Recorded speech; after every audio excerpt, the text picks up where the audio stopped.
Greetings, everybody. My name is Zoe. Welcome to micro vlog number 2. I think I mentioned this in the last one, but I'll just recap what I did. All right. So beforehand, the way that I was handling my input was with this structure right here, which is a whole bunch of booleans, and this is a totally fine way of handling input. And I did a little something like this. I check for the key code, and then I just set the input. But I was like, hey, wouldn't it be silly goofy if I used a 16-bit integer, and then I manipulated the individual bits in order to represent the input? So if I just run my program, I've got it printing out. So this is the input structure, and then if I hit like WASD, those activate, and then I hit my A and B keys. I mean, they're comma and period, but inside the game they're A and B, and then escape. And you also see how there's like 2 bits being highlighted there. That's because I'm actually keeping track of if it's being held. So you see there's 1 bit here. That's the initial press, and then bit number 2 is like, oh, the actual input, and then the second bit is if it's being held down or not. So that's kind of how that works. The logic behind it is, if you're manipulating binary individually, you use bitwise operators, which is pretty simple. So basically combines all of the bits. So over here, so a bit shift operator just scooches all the binary over. So if I, like right here, 1 bit shift right 5 is literally like 1, 2, 3, 4, 5, 6, 7, 8. If you shift this over 5, it'll be like 1, 2, 3, 4, 5. So basically that's how I'm getting my actual values. Because you can't actually represent binary manually in C, so you have to use bit shift operators.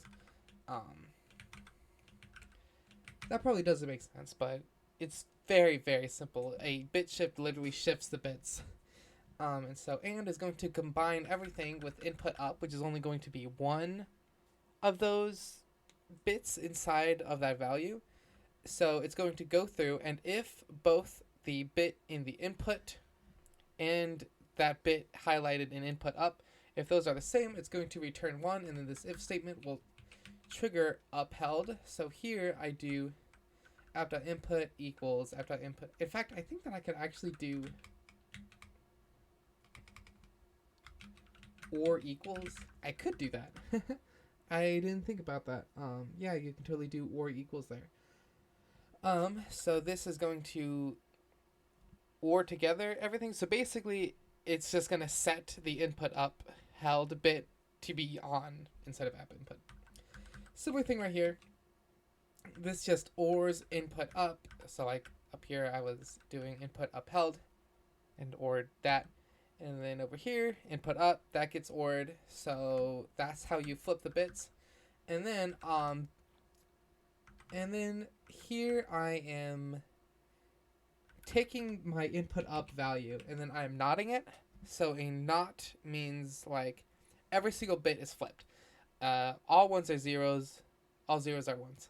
And so this means, so input up is 0, 0, 0, 0, 0, 0, 0, 0, 1. So after you knot it, it's 1, 2, 3, 4, 1, 2, 3, 0. If that makes sense. So I'm going to AND those. And so it means that that bit is going to be changed to 0. So input up is being set to 0 here. Same with input upheld because that key is not being held down. I hope that makes sense. But it's just bitwise operators. They're very simple. I used a calculator, like this bitwise calculator online to make sure my math was right. And yeah, this all works pretty slick. And if I want to check that value, all I have to do is if app.input and keep in mind that this isn't and because that's the logical and operator. I want the bitwise and operator, which is just a single and. So I do app.input and input up, and then my logic. Here, I can print something. Print F. Yeah. So now, if I open up this, you'll see. Yep, see? Yeah. So very simple. There isn't any practical reasons to do this. Modern CPUs are fast enough that using a bunch of bools, and these are all 8-bit integers.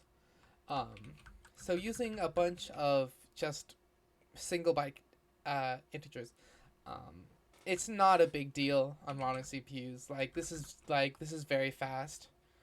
The obviously using one 16-bit integer is faster, but it's there's only so much that speeds like that matter on modern CPUs. So it truly, genuinely does not matter.